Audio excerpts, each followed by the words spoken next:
નમસ્કાર, આપ જોઈ રહ્યા છો સ્પાર્ક ટુડે ન્યૂઝ।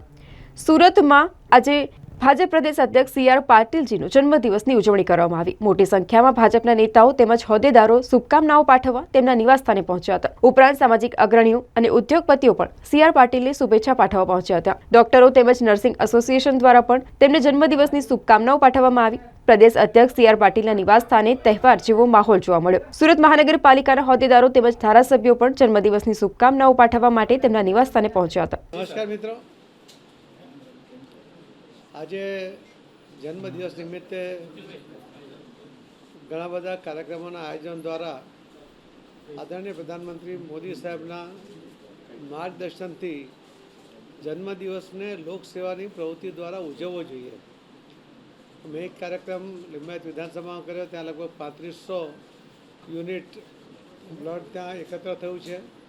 બધા જ અલગ અલગ આરોગ્ય માટેના કેમ્પો ત્યાં કર્યા છે, ચશ્મા શિબિર કરી છે। લગભગ કુલ મળીને 20,000 લોકોએ ત્યાં ભાગ લીધો હતો। આજે ઉધના વિધાનસભામાં પણ લગભગ 1500 યુનિટનું ટાર્ગેટ છે। બીજા પણ અલગ અલગ જગ્યાએ નાના મોટા કાર્યક્રમો હોવાને કારણે અમારો આ વર્ષે લગભગ 6,000થી વધુ યુનિટો ભેગા થાય એવો પ્રયત્ન છે।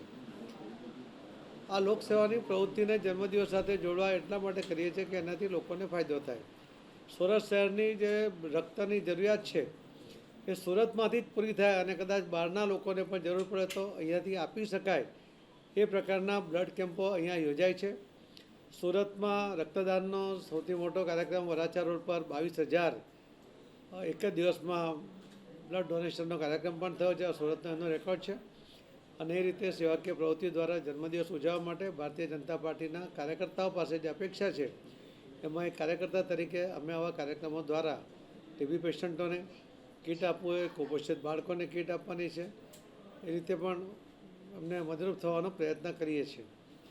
આપ સૌના માધ્યમથી હું સૌને ખૂબ ખૂબ આભાર માનું છું। ખૂબ ખૂબ ધન્યવાદ।